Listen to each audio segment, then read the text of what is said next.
নমস্কার বন্ধুরা, আপনাদের শেয়ার বাজারে আপনাদেরকে অনেক অনেক স্বাগত। আমি সুমন আর আপনারা দেখছেন ট্রেডিং ভিউ বাংলা। আজকে যে বিষয়টা নিয়ে আলোচনা করব সেটা হচ্ছে শেয়ার বাজারে যখন বুল রান চলে তার কি কি সাইড এফেক্ট থাকতে পারে। দেখুন, শেয়ার বাজারে সবথেকে বড় যে সাইড এফেক্টটা আমাদের মধ্যে কাজ করবে সেটা হচ্ছে সাইকোলজি বা মাইন্ডসেট বলতে পারেন। কেন? তার কারণ হচ্ছে যখন অনেক সময় দেখা যায় এরকম সময় প্রচুর নতুন নিবেশক আসে বিনিয়োগ করবার জন্য।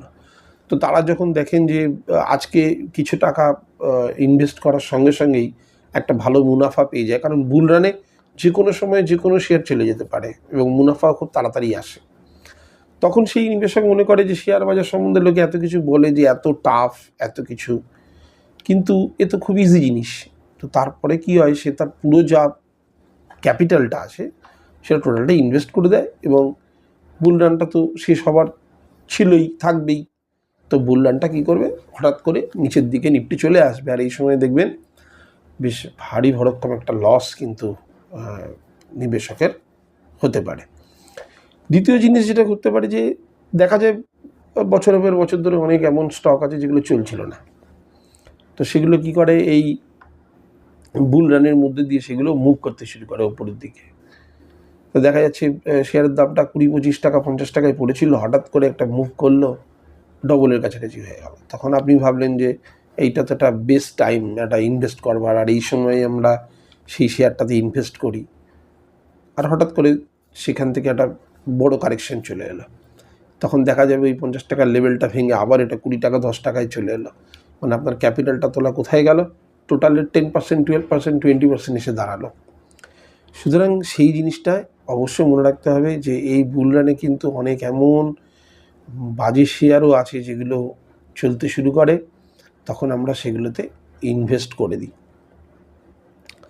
এখন আরেকটা প্রবলেম হচ্ছে কি, যারা ইনভেস্টমেন্টের মোটিভ নিয়ে শেয়ার বাজারে আসছেন তারা অনেকেই মনে করেন আমরা তো ইনভেস্ট করব কয়েক বছরের জন্য, কারণ আপনাদের যেহেতু একটা ইনকাম থেকে আপনারা একটা পার্সেন্টেজ সরিয়ে শেয়ার বাজারে ইনভেস্ট করছেন, তো আপনারা সবসময় মনে করেন যে সেই ইনভেস্টমেন্টটা করে রাখলে পরবর্তীকালে বাড়বে।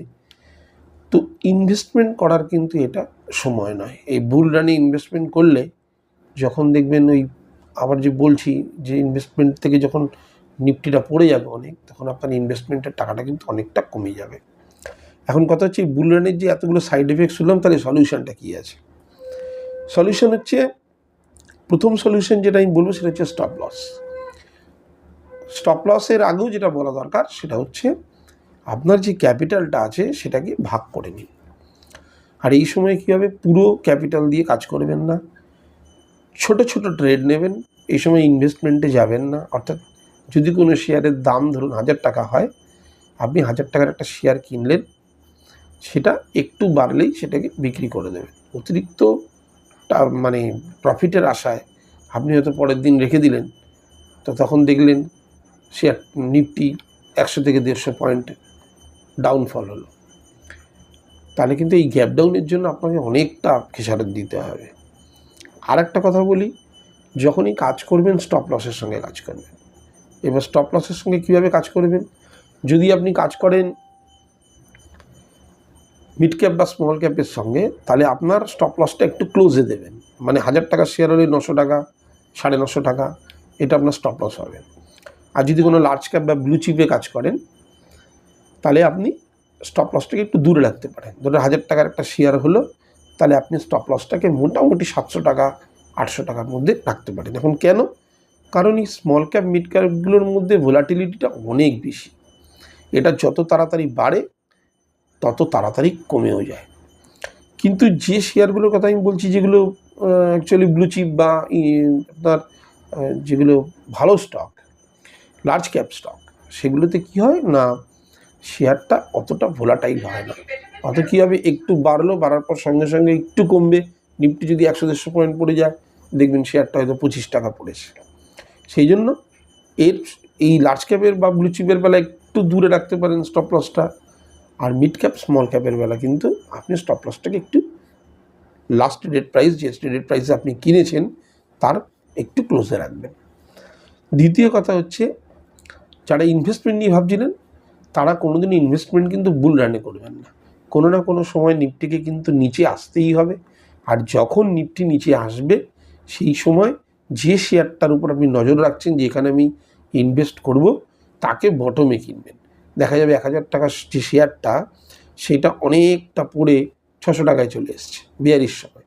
তাহলে কী হলো, আপনি ওই সময় যদি 1000 টাকা ইনভেস্ট করে বসতেন, আজকে 400 টাকা আপনার লস হতে পারে। এটা কোনো এক সময় গিয়ে আবার টার্গেটটা আপনার ফিল করে ফেলবে, কিন্তু এই যে টাইমটা আপনি কিল করলেন সেটাও একটা টাইম নষ্টের ব্যাপার রয়েছে। সুতরাং আপনি যদি 600 টাকায় কিনতে পারেন, দেখা গেলো 6 মাস পরে এটা বিয়ারিশ মোড চলে এলো নিফটিতে, আর আপনি 600 টাকায় শেয়ারটা কিনলেন, তাহলে ওই 400 টাকা বাড়লো প্লাস আগে বাড়বে। সুতরাং এইভাবে আপনাকে একটা পজিটিভ মাইন্ডসেটের মাধ্যমে কাজ করতে হবে। সুতরাং যখনই বুল রান চলবে, সেই বুল রানে কাজ করার যে আমি টেকনিকটা বললাম, সেই রকম টেকনিক দিয়ে কাজ করলে আপনি মুনাফা কম হলেও আপনি কিন্তু আপনার ক্যাপিটালটাকে সেভ করতে পারবেন। আশা করি আজকের এই ভিডিওটা আপনাদের ইনফরমেটিভ লেগেছে। ভিডিওটাকে লাইক, শেয়ার এবং সাবস্ক্রাইব করবেন। পরবর্তী ভিডিওগুলো পাওয়ার জন্য বেল আইকন প্রেস করবেন। পুরো ভিডিওটা দেখার জন্য অসংখ্য ধন্যবাদ।